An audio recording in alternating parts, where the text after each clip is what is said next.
सभी दर्शकों को मेरा राधे राधे जय श्री कृष्ण। आज हम श्रीमद् भगवद गीता का प्रथम अध्याय अर्जुन विषाद योग अध्ययन करेंगे। प्रथम अध्याय के प्रथम श्लोक में धृतराष्ट्र बोले, हे संजय, धर्मभूमि कुरुक्षेत्र में एकत्रित युद्ध की इच्छा वाले मेरे और पांडु के पुत्रों ने क्या किया। संजय धृतराष्ट्र को उत्तर देते हुए कहते हैं, राजा दुर्योधन ने व्यूह रचना युक्त पांडवों की सेना को देखकर और द्रोणाचार्य के पास जाकर यह वचन कहा, हे आचार्य, आपके बुद्धिमान शिष्य द्रुपद पुत्र धृष्टद्युम्न व्यूहाकार खड़ी की हुई पांडु पुत्रों की इस बड़ी भारी सेना को देखिए। इस सेना में बड़े बड़े धनुषों वाले तथा युद्ध में भीम और अर्जुन के समान सुरवीर सात्यकी और विराट तथा महारथी राजा द्रुपद, धृष्टकेतु और चिकितान तथा बलवान काशीराज, पुरुजित, कुंती भोज और मनुष्य में श्रेष्ठ सैव्य पराक्रमी युधामन्यु तथा बलवान उत्मौज, सुभद्रा पुत्र अभिमन्यु एवं द्रौपदी के पांचों पुत्र, ये सभी महारथी हैं। हे ब्राह्मण श्रेष्ठ, अपने पक्ष में भी जो प्रधान हैं उनको आप समझ लीजिए। आपकी जानकारी के लिए मेरी सेना के जो सेनापति हैं उनको मैं बतलाता हूँ। आप द्रोणाचार्य और पितामह भीष्म तथा कर्ण और संग्राम विजयी कृपाचार्य तथा वैश्वत्थामा, विकर्ण और सोमदत्त का पुत्र भूरिश्रवा और भी मेरे लिए जीवन की आशा त्याग देने वाले बहुत से शूरवीर अनेक प्रकार के शस्त्रों से सुसज्जित और सबके सब युद्ध में चतुर है। भीष्म पितामह द्वारा रक्षित हमारी वह सेना सब प्रकार से अजय है और भीम द्वारा रक्षित इन लोगों की यह सेना जीतने में सुगम है। इसलिए सब मोर्चों पर अपनी अपनी जगह स्थित रहते हुए आप लोग सभी निसंदेह भीष्म पितामह की सब ओर से रक्षा करें। कौरवों में वृद्ध बड़े प्रतापी पितामह भीष्म ने उस दुर्योधन के हृदय में हर्ष उत्पन्न करते हुए उच्च स्वर से सिंह की दहाड़ के समान गरज कर शंख बजाया। इसके पश्चात शंख और नगारे तथा ढोल, मृदंग और नरसिंह आदि बाजे एक साथ ही बज उठे। उनका वह शब्द बड़ा भयंकर हुआ। इसके अनंत सफेद घोड़ों से युक्त उत्तम रथ में बैठे हुए श्री कृष्ण महाराज और अर्जुन ने भी अलौकिक शंख बजाए। श्री कृष्ण महाराज ने पांचजन्य नामक, अर्जुन ने देवदत्त नामक और भयानक कर्म करने वाले भीमसेन ने पौंड्र नामक शंख बजाया।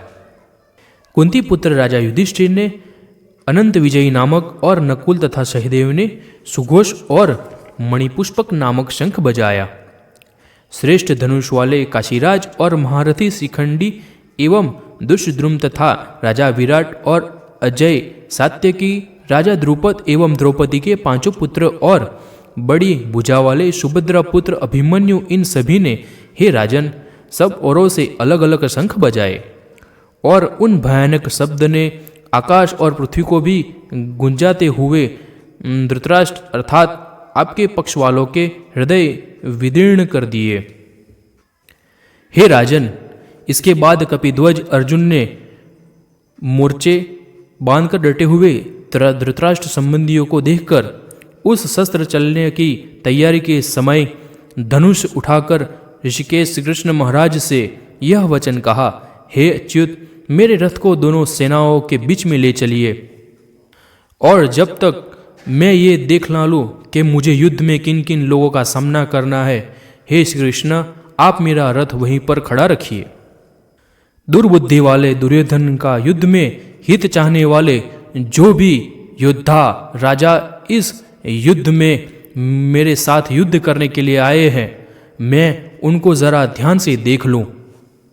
संजय बोले, हे धृतराष्ट्र, अर्जुन द्वारा इस प्रकार कहे हुए महाराज श्री कृष्णचंद्र ने दोनों सेनाओं के बीच में भीष्म और द्रोणाचार्य के सामने तथा संपूर्ण राजाओं के सामने उत्तम रथ को खड़ा करके इस प्रकार कहा कि हे पार्थ, युद्ध के लिए जुटे हुए इन कौरवों को देखो। इसके बाद पृथा पुत्र अर्जुन ने उन दोनों ही सेनाओं में स्थित ताऊ चाचू को, दादा को, परदादा को, गुरुओं को, मामा को, भाइयों को, पुत्रों को, पौत्रों को तथा मित्रों को, ससुराओं को और सभी को देखा। उन उपस्थित संपूर्ण बंधुओं को देखकर वे कुंती पुत्र अर्जुन अत्यंत करुणा से युक्त होकर शोक करते हुए यह वचन बोले। अर्जुन बोले, हे कृष्ण, युद्ध क्षेत्र में डटे हुए युद्ध के अभिलाषी इस स्वजन समुदाय को देखकर मेरे अंग शिथिल हुए हैं और मुख सूख रहा है तथा मेरे शरीर में कंप एवं रोमांच हो रहा है। हाथ से गांडीव धनुष गिर रहा है और त्वचा भी बहुत जल रही है तथा मेरा मन भ्रमित सा हो रहा है, इसलिए मैं खड़ा रहने में भी असमर्थ हूँ।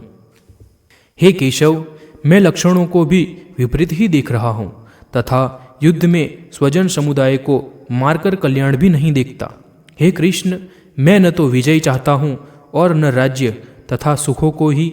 हे गोविंद, हमें ऐसे राज्य से क्या प्रयोजन है अथवा ऐसे भोगों से और जीवन से भी क्या लाभ है। हमें जिनके लिए राज्य, भोग और सुखादि अभिष्ट है वे भी यहाँ युद्ध करने के लिए उपस्थित हुए हैं। गुरुजन, ताऊ, चाचे, लड़के और उसकी प्रकार दादा, मामा, ससुरा, पौत्र, साले तथा और भी संबंधी लोग हैं। हे मधुसूदन, मुझे मारने पर भी अथवा तीनों लोगों के राज्य के लिए भी मैं इन सबको मारना नहीं चाहता। फिर पृथ्वी के राज्य की तो बात ही नहीं है। हे जनार्दन, धृतराष्ट्र के पुत्रों को मारकर हमें क्या प्रसन्नता होगी? इन आतताइयों को मारकर तो हमें पाप ही लगेगा। अतएव हे माधव, अपने ही बांधव धृतराष्ट्र के पुत्रों को मारने के लिए हम योग्य नहीं हैं, क्योंकि अपने ही कुटुंबी जनों को मारकर हम कैसे सुखी होंगे। अगर लोभ से भ्रष्टचित हुए ये लोग कुल के नाश से उत्पन्न दोष को और मित्रों से विरोध करने में पाप को नहीं देखते तो भी, हे जनार्दन, कुल के नाश से उत्पन्न दोष को जानने वाले हम लोगों को इस पाप से हटने के लिए क्यों नहीं विचार करना चाहिए। कल के नाश से सनातन कुल धर्म नष्ट हो जाते हैं। धर्म के नाश हो जाने पर संपूर्ण कुल में पाप भी बहुत फैल जाता है। हे कृष्ण, पाप के अधिक बढ़ जाने से कुल की स्त्रियां अत्यंत दूषित हो जाती है और वे वाण्य स्त्रियों के दूषित हो जाने पर वर्णसंकर प्रजा उत्पन्न होती है।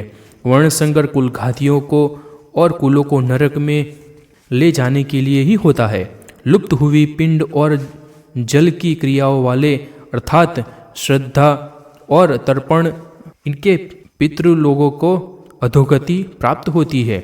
इन वर्णसंकर कारक दोषों के कुल घातियों के सनातन कुल धर्म और जाति धर्म नष्ट हो जाते हैं।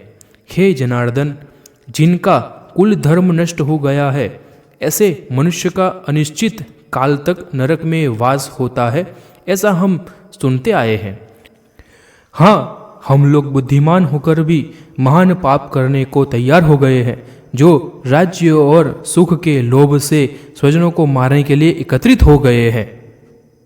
यदि मुझे शस्त्र रहित एवं सामना न करने वाले को शस्त्र हाथ में लिए हुए धृतराष्ट्र के पुत्र रण में मार डाले तो वह मारना भी मेरे लिए अधिक कल्याणकारक होगा। संजय बोले, रणभूमि में शोक से उद्विग्न मन वाले अर्जुन इस प्रकार कहकर बाण सहित धनुष को त्याग कर रथ के पिछले भाग में बैठ गए। दर्शकों, हमारा पहला अध्याय यहीं पर समाप्त होता है। हम दूसरा अध्याय कल अध्ययन करेंगे। तब तक राधे राधे, जय श्री कृष्ण।